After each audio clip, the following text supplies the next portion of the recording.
RV and LV free walls, they cannot move. The only thing which moves is septum. So in inspiration it goes towards LV side, and in expiration it goes towards the right side. So it is difficult to measure the volumes and fractional area change.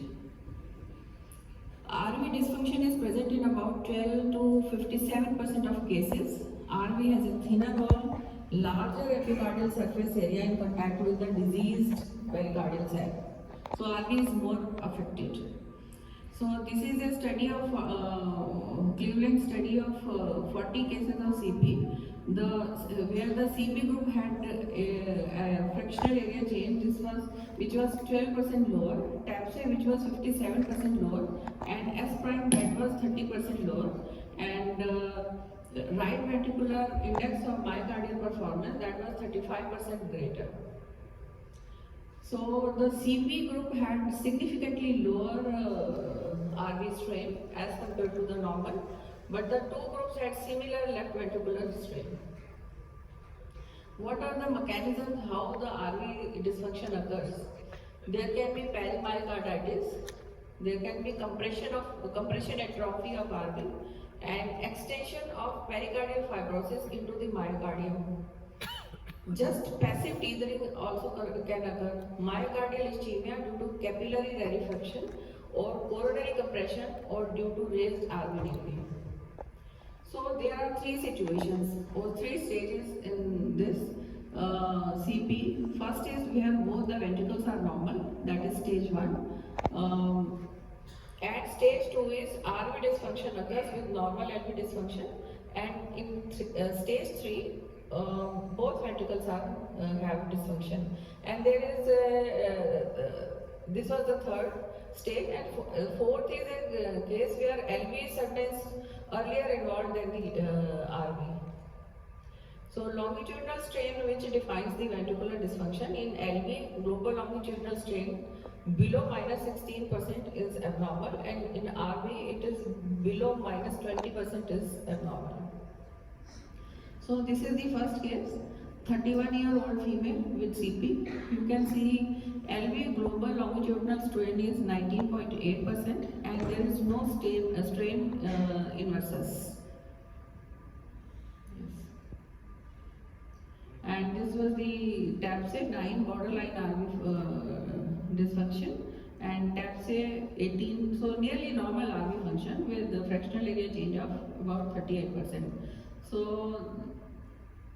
this is the second case, 56-year-old male with CP. You can see patient has dilated IVC with hardly any respiratory variation, grade 3 diastolic dysfunction, and next this is RV function. TAPSE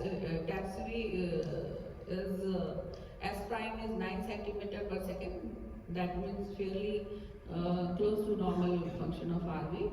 And this is third, 56-year male with constrictive pericarditis. Here you can see biventricular dysfunction with strain inversus. In LV it is -12.6%, and in RV it is -14.6%. This is another 15-year-old boy with CP, dilated IVC with hardly any respiratory variation, and septal bounce in 4-chamber view, and here nearly normal biventricular function with no strain inversus. And this is 27-year-old male diagnosed as constrictive pericarditis, hemodynamically stable, JVP raised and silent precordium. Here you can see dilated IVC with spontaneous echogenic contrast, and septal bounce, septal shift is also there, and biatrial enlargement. Here the RV global strain is -10.7%, and paradoxical strain in the basal and mid segment of the free wall is present. Strain inversus is present. RV free wall strain is +3% versus IVS which is -16%. And right ventricular S prime 9 centimeter per second, and TAPSE 13 millimeter. This is LV side of this. Your strain is decreased minus 13.6%. And again there is strain inversus also. The patient has biventricular dysfunction, systolic dysfunction and biventricular strain inversus in this case. This is another case, 26-year-old male with CP. You can see septal valves, dilated IVC, and marked respiratory variation in mitral inflow. And hepatic veins show diastolic expirative flow reversal.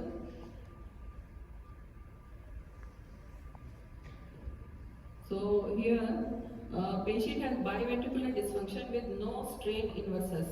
RV involvement is more than LV involvement. RV global strain is minus 15.6 and LV global strain is minus 13.4.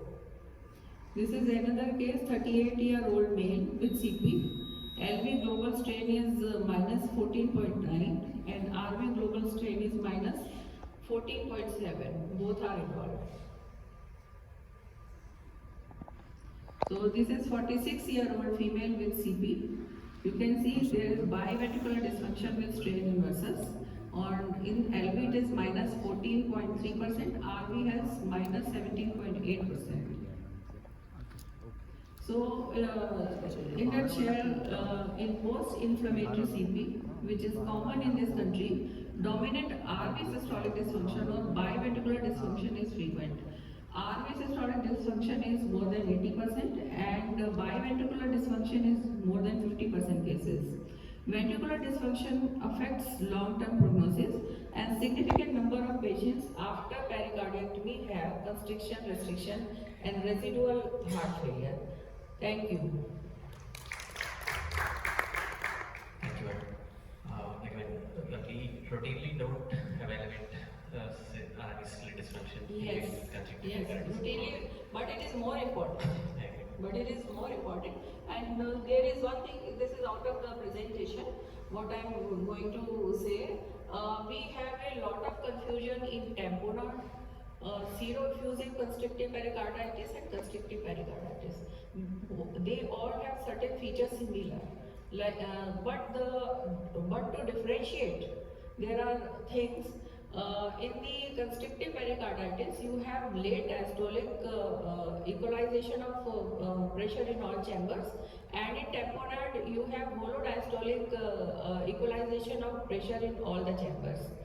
Then there comes in constrictive pericarditis you have rapid bile descent, and if you want to differentiate between this pericardial tamponade and seroeffusive constrictive pericarditis and constrictive pericarditis, in cardiac tamponade you have blunted bile, and in seroeffusive constrictive pericarditis there is prominent X blunted bile, and in constrictive pericarditis you have deep rapid downfall Y, which is called square root psi also, and this is the main differentiating feature in these all, which is quite confusing if you don't take properly. Yes, we tend to see respirophasic variation of mitral and tricuspid inflow in patients with constrictive pericarditis. How does this development of RV dysfunction affects the respirophasic variation? Do you see any change in pattern after development of RV dysfunction? Respiratory variation in both the pathologies will be there.